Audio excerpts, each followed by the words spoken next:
Okay, starting with a brand new project, let's just go ahead and delete the cube, Control A. And if you saw the last video or came to that first, I think things have changed in the years since I actually made the last video. But a cylinder, and you can just right click and shade smooth by angle.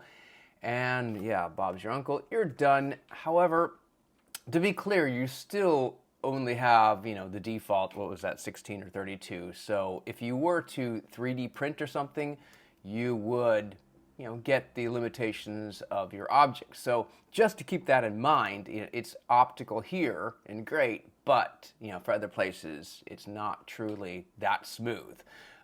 You could always, make a more detailed one. Why don't I do that now since I'm here? We're here. So when you start out, 32, 64, whatever, and I can still shade smooth because it doesn't matter how many you do. If you don't shade smooth, it's not going to look smooth. But if you were to, look in, there are still polygons there, and it would still 3D print that way, depending on your outcome. Anyway, I hope that helps, and cheers.